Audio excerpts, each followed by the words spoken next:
सुप्रभात विद्यार्थियों, आज हम वर्ण, वर्णमाला और मात्रा के बारे में पढ़ेंगे। जैसे एक शब्द दिया गया है हाथी।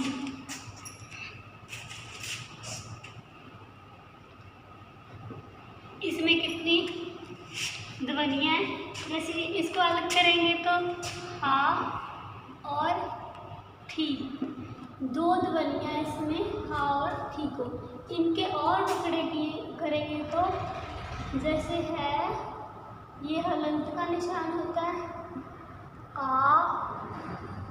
हा बन गया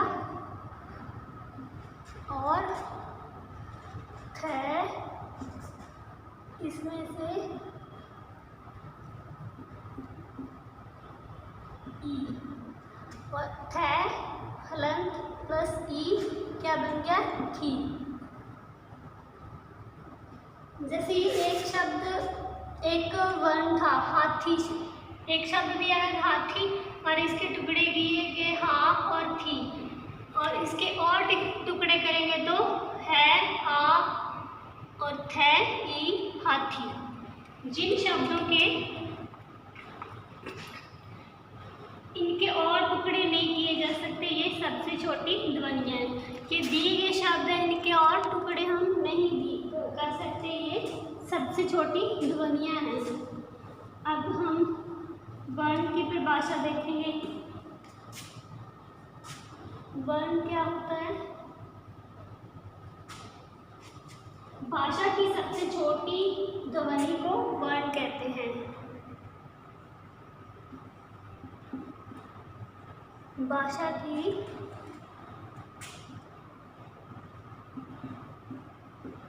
सबसे छोटी ध्वनि को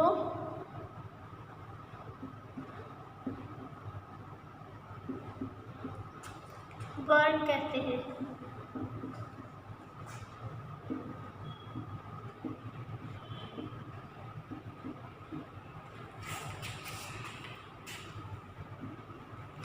जैसे वर्ण को अक्षर भी कहते हैं, इसका जिसका अर्थ है ऐसी ध्वनि जिसके और टुकड़े नहीं किए जा सकते। जैसे ये दिया गया है, पहले बताया गया हाथी, इसके और टुकड़े कर सकते हैं हम, जैसे किए, और इसके और टुकड़े नहीं कर सकते। और आगे वर्णों के दो भेद होते हैं। जैसे वर्णों को दो भागों में बांटा गया है। कौन कौन से? स्वर और व्यंजन।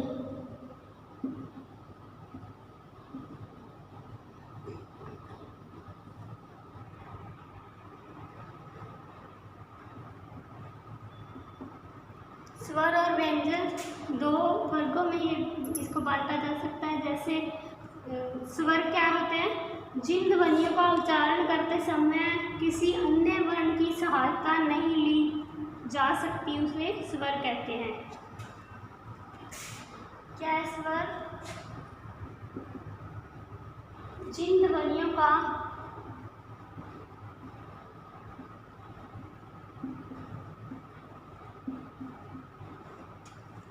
उच्चारण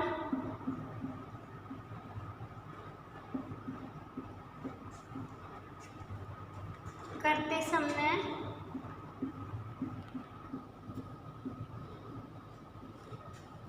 किसी अन्य वर्ण की सहायता नहीं ली जा सकती।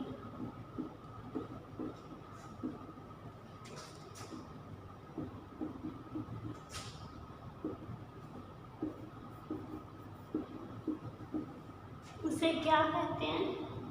स्वर कहते हैं।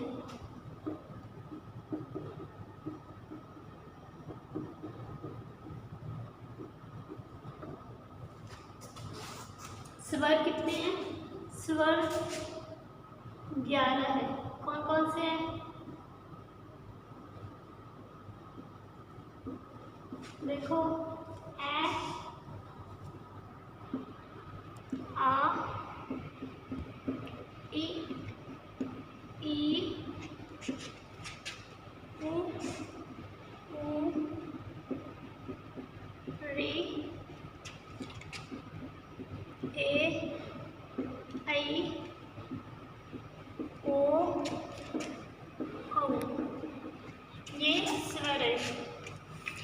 बोलते समय किसी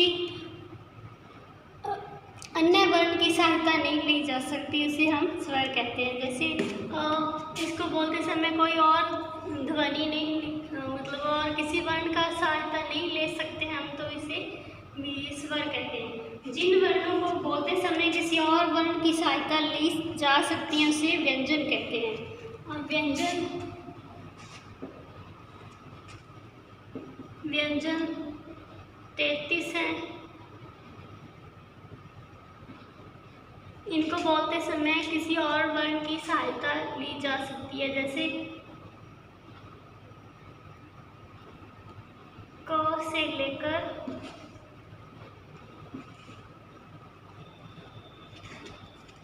ह तक।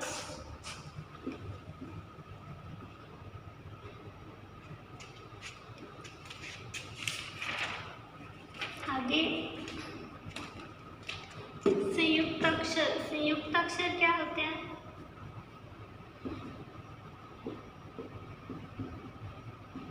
जो किसी दो वर्णों से मिलकर बने हैं, जैसे क्ष, त्र, ज्ञ और श्र। ये दो शब्दों से मिलकर बने। इसके बाद हम देखते हैं ड और ड।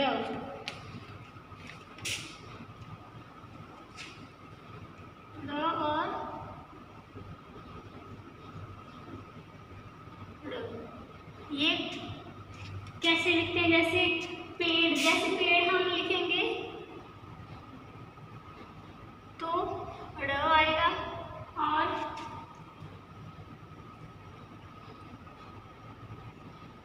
चढ़ना, चढ़ना लिखेंगे तो ड आएगा। इनके नीचे बिंदी लगाकर इनका हम प्रयोग करते हैं। और इसके आगे वर्णों के व्यवस्थित समूह को वर्णमाला कहते हैं। वर्णमाला किसको कहते हैं? वर्णमाला देखेंगे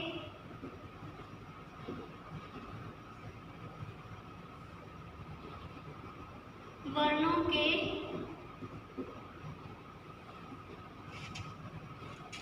व्यवस्थित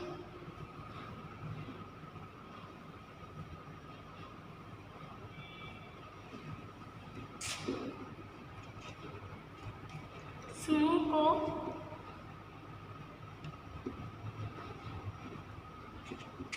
वर्णमाला कहते हैं।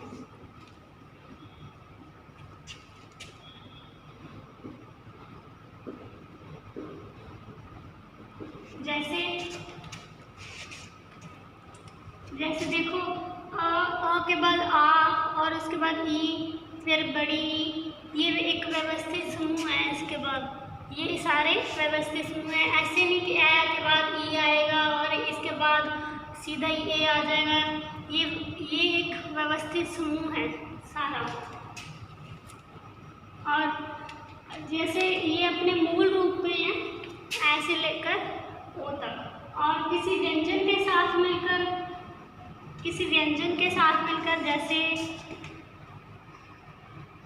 जैसे घ और क्या बन गया? घ, ये आधा घ, और प्लस ड़ ई, घड़ी। ये किसी व्यंजन के साथ मिलकर बनते हैं। स्वरों को व्यंजनों के साथ लिखते समय स्वर पूरे नहीं लिखे जाते, बल्कि इन्हें चिन्ह व्यंजनों के साथ लिखे जाते हैं। स्वरों के चिन्ह ही मात्रा कहलाते हैं। और मात्रा क्या होते हैं? जो स्वरों के चिन्ह होते हैं। जैसे ये स्वर दिए गए हैं, इनके जो चिन्ह होते हैं वो मात्रा कहलाते हैं। इनका जैसे चिन्ह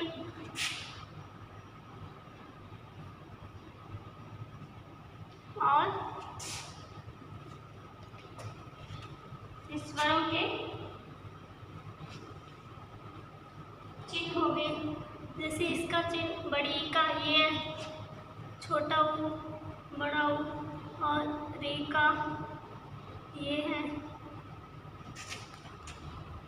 ये इनके चिन्ह, चिन्हों के साथ जो शब्द लिखे जाते हैं उसे मात्रा कहते हैं।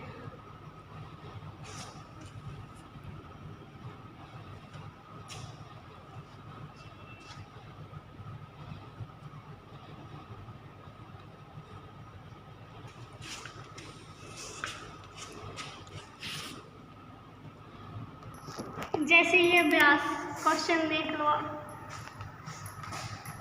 रिक्त स्थानों की पूर्ति कीजिए। भाषा की सबसे छोटी ध्वनि को वर्ण कहते हैं। हिंदी के वर्णों को दो भागों में बांटा जा सकता है। जिस ध्वनियों को उच्चारण करते समय किसी अन्य वर्ण की सहायता नहीं ली जाती उसे स्वर कहते हैं। हिंदी में 11 स्वर हैं। वर्णों के व्यवस्थित समूह को वर्णमाला कहते हैं। सभी व्यंजन में अ की ध्वनि मिली होती है। आगे सही का निशान लगाइए। व्यंजनों का उच्चारण करते समय स्वर की सहायता ली जाती है। क्षत्र और ज्ञ और श क्या है? संयुक्त अक्षर है। इसी तरह ये आपने करने हैं और ड भरिए। जैसे सड़क, सड़क ये इसमें डाया आएगा, और जैसे डमरू और इसमें ड आएगा। रिक्त स्थानों में ड और ड भरिए। ये ढक्कन, जैसे बूढ़ा, इसमें ये ड आएगा और इसमें ये आएगा। इसी तरह आपने ये करने हैं। अनुस्वार चिन्ह लगाइए। इसमें ये चंद्र बिंदु और अनुस्वार लगाना है, और नीचे दिए गए मात्राओं में से दो दो शब्द बनाइए। ये शब्द दिए गए हैं, स्वर दिए गए हैं, इनसे दो दो शब्द बनाने हैं। और संयुक्त अक्षर से प्रारंभ होने वाले दो दो शब्द, ये संयुक्त अक्षर दिए गए हैं और दो दो शब्द बनाने हैं। Thank you.